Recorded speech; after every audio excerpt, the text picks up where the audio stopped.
Greetings, comic book fans, and welcome once again to the Dude Cave. I'm Jason, and you are watching Comic Book Opinions, a video where I share with you my opinions about things comic books. And today, I'll be sharing my opinions on this pile of books that I've been reading lately. Here we go. This big stack of books here. I'm going to race through these books. It's not going to be a review as such, as more just brief opinions on each book, what I thought of them. And so, yeah, without further ado, let's get suited up because it's opinion time. So, straight into the opinions now. And first off, we have Green Hour, issue number 17. Still really loving the book. Still can't believe it's the same writer as before because I hated it before, but I'm really enjoying this series again now.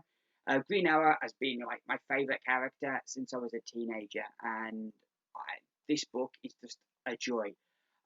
We don't really get no Black Canary this issue, but there's a nice moment with Ollie and Amika. I really like Amika's character, so there was a nice moment with them. The story feels like it's really taken a big step forward as Ollie finally confronts the Dark Archer, Malcolm Merlin, and most of the issue is in building up to this fight with the realization that this is this is going to be a fight that one of them won't walk away from, that they can't, because if he just lets him go, he's going to keep coming for him. We get a little bit of more information about why Merlin is doing this, which kind of teases it might tie the story together with the other elements that are going on.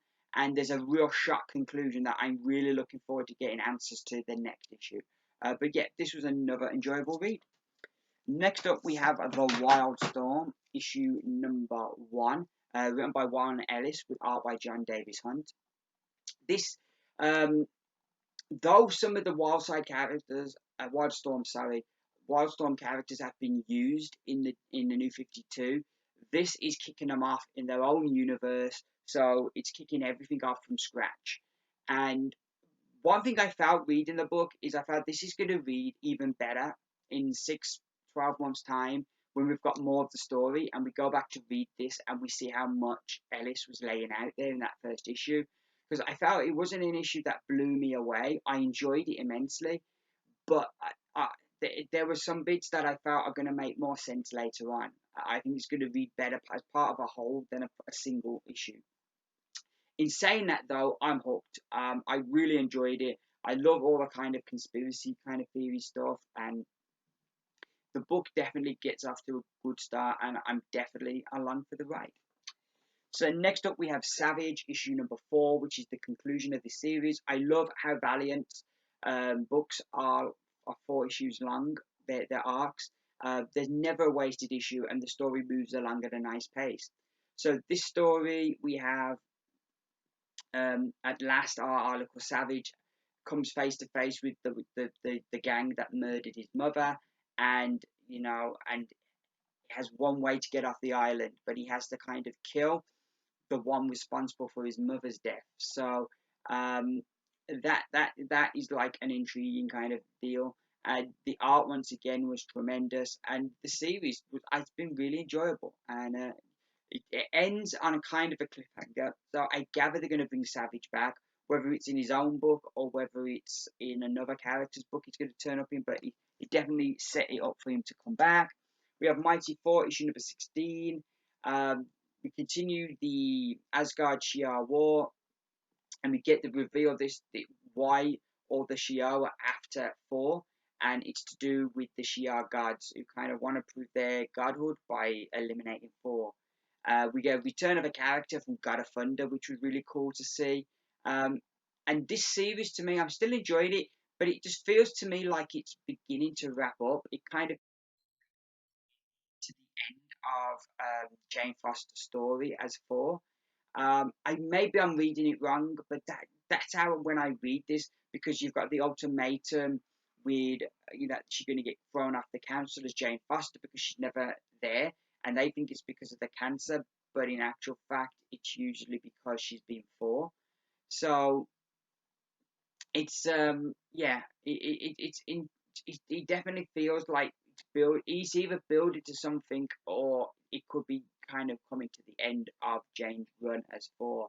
Because you've got to think at some point, surely Odinson, although he looks like he's going to get his own hammer, Surely at some point, like with Cap, he's going to get that shield back. Thor's got to at some point get Mjolnir back. It's got to happen. Um, we then have Trinity, issue number 6. I thought this was the weakest issue thus far. It concludes the first story arc, and the whole point of the arc was to bring this Trinity together because Superman is from another world, and he isn't close to Batman on this world like he is to the Batman on his world. And likewise, Batman doesn't know this Superman like he do his Superman of this world. So so this story kind of put them all in peril, have to work together, learn a bit more about each other, and get that trust, so that they become once again the Trinity that we've always known. In that regard, it was a success. And overall, I did enjoy this. I'm not saying it was a bad issue. I just felt out of the first 6, this was the weakest. But it wraps things up neatly, and I'm definitely looking forward to where we're going to go next with this series. We have Superman issue number 17. This has a one-shot story called Dark Harvest. I still loving how DC have the name of the story across there. I think that's brilliant. This story definitely has a higher horror vibe. A one-shot story with Jonathan. He's home alone. The little girl from the farm next to theirs comes because her granddad has been gone for a few hours, and she's worried about him. So they go looking for him, and they end up in Dead Man's Swamp, which is this forbidden place they're not allowed to go. And they're like, then the ghouls and the ghosts come out, and there's a real horror vibe to it as they're kind of running to get away from the bad ghosts. I enjoyed this. This was tremendous. A really not good read. I like as well the ambiguousness of it, in that, like, when they eventually find the grandpa, he kind of selling it. Oh, it's the gases from the swamp make you hallucinate. So you kind of like, did they hallucinate, or did they really see what they saw? And kind of they give you a tease at the end to kind of push you one way, but you still don't entirely know for sure. So I really enjoyed this. Tone wise, it was just perfect all the way through, and yeah, it was an enjoyable one shot. We then have He-Man Thundercats issue 5, which I'm just loving this series. A nice, healthy dollop of nostalgia. I'm loving, Skeletor and Monra. I just make a great team together and work and play off each other so well. And I also like the interactions between the Thundercats and the Masters of the Universe, as this issue kind of, they get each other's respect here, which is really cool, as they battle the forces of Skeletor and Monra. Overall, yeah, like I say, this is just a fantastic dollop of nostalgia, and really enjoying it. We then have Uncanny X-Men issue number 18. Um, this, I've been really enjoying the tie-ins that they've done, probably more than the event itself. This wasn't one of the best. We have Zorn and Sebastian Shaw and Archangel, and they're watching over these Inhumans while the battle's going on. Um, and kind of like Sebastian Shaw has one way he wants to deal with them, while Zorn has his own way. So it's kind of this conflict between the two, who have totally different methods for dealing with the Inhumans. It was interesting, but it's definitely not where the others have been really great, and have really added to the story, getting a character's perspective. Have really been good. This wasn't so great. Not helped by the fact that they're characters that are not regulars in the main book, in the book that they're featured in. I wasn't too fussed with that one. We then have Batwoman Rebirth, issue number 1. This sets up the new series of Batwoman that's coming out. I love this. This was brilliant. Steve Epton's art was tremendous. I really liked as well. There was a real J.H. Williams III vibe to his layouts, which I really liked. By the way, for like anyone who don't know, J.H. Williams III drew the Batwoman book when they launched the New 52, and it was tremendous. It's definitely worth checking out. It was a great book when he was on the book. I think it was him and Hayden Blackman, I think, but I might have the names wrong. But yeah, so like there was a real vibe to that. The story is brilliant. If you've never read Batwoman before, it's a great book to pick up because it really introduces her character and gives you a lot of a backstory. Um, but also gives you some new stuff in there. So if you've read her books before, it does give you some interesting stuff. The last page is a teaser of the future, and I really popped for that. That was really, I'm like super intrigued to how that's going to come about. But yeah, this was just really great. Enjoyed it all round. We then have WWE issue number 2. Um, Probably out of the 3 books they've done, this was the weakest one they've done thus far, though I still enjoyed it. And it's really given a lot of nice backstory to the whole Seth Rollins Triple H story that we're seeing play out at the moment by going back to Seth's reign as champion and kind of how Triple H dealt with him and handled him and treated him. I think it's really adding a lot of depth to that story and makes a nice little companion to, if you're a WWE fan, to watch my thing.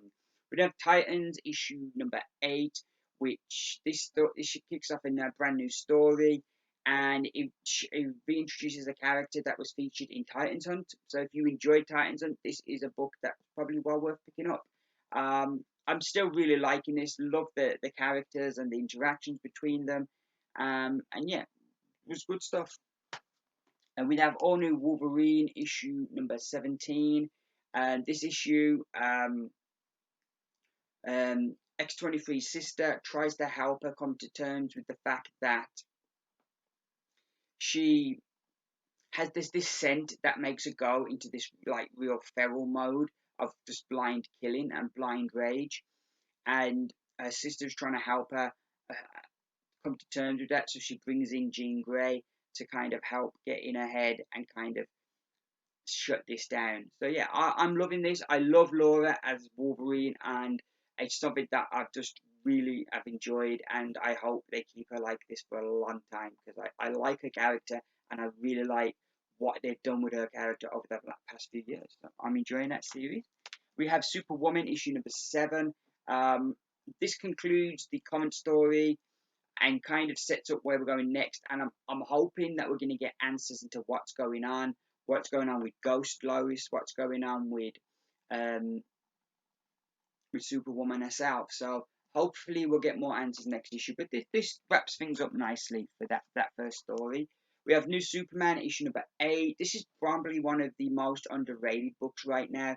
I've loved this, and initially I was put off because it's New Superman. I'm like, a different Superman. I'm like, yeah, but it's actually been really good. It's the Superman of China, and he started out. He wasn't the best hero. The first issue, the book opens up with him bullying this other kid, and of course we get expedition later on and context into why he was doing that. But he's not the greatest of people, so it's kind of the idea that he's suddenly got these superpowers. He's probably not the best, but I'm liking his journey as a character, and now he's kind of got a mentor, a sensei to kind of teach him. I think we're gonna see real growth from the character. We also have a big moment for the Batman of China, and as he kind of has to deal with a big betrayal. And I'm really all the characters in this book I really like, and I'm just really enjoying the heck out of this. And it is an underrated book that I wish more people were reading. We then have Black Widow issue 11, the penultimate issue of this series, as the creative team will be going and the book will be finishing, which is a shame because I love Wade and Sam Lee. They make such a great team together, and I've loved them on this book. But this issue was really good as it feels like we're reaching a conclusion and we're running to the end. And yeah, what can I say? It was Sam Lee, it was Wade, it was great. We have Super Sons issue number 1. I tried to resist temptation, but I gave in and I bought it. I'm glad I did because it was really great fun. I like how Damian and Jonathan play off each other because you've got Damian Wayne, the son of Batman, the current Robin, who was raised by his grandfather Ra's al Ghul to be this assassin. So he's like really hardened to life. And then you've got Jonathan, who is Superboy, who is the son of Superman, and has his dad's kind of really sheltered him from that part side of the world, and he's quite innocent and open-eyed and very much a child. So to see the two of them play off each other works really well. Because Damien, despite all his bravado, is lonely and basically just wants friends. And where you have like Jonathan, who is a bit more wide-eyed and a bit more innocent, but he doesn't put up with Damien's moodiness or orders. So I like how these two characters work together, and this was a great read, great fun, and I knew if I read it, I'd love it, and I did, and so yeah, I'll be picking this one up in the future. And finally, the final book out of this pile, we have Justice League of America Rebirth, issue number 1. This kicks off the whole Justice League of America story. I enjoyed this.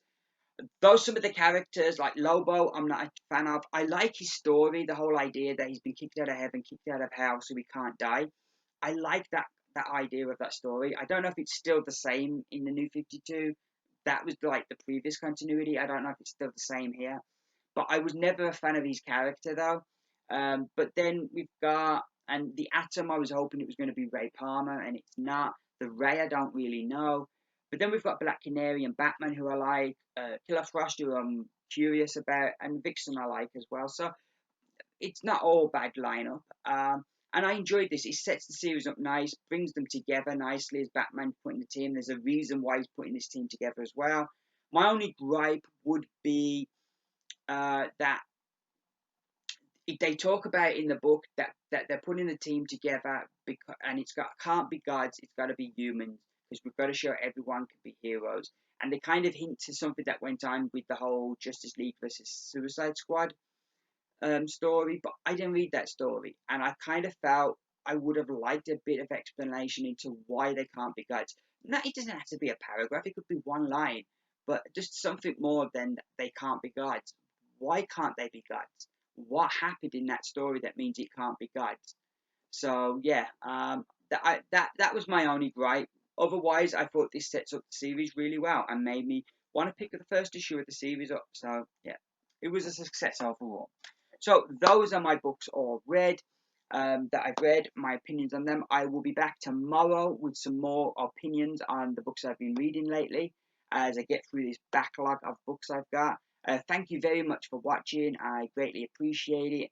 I hope you all are well. With that being said, I'm going to go now. I've been Jason. You've been watching Comic Book Opinions. Keep reading, and bye for now.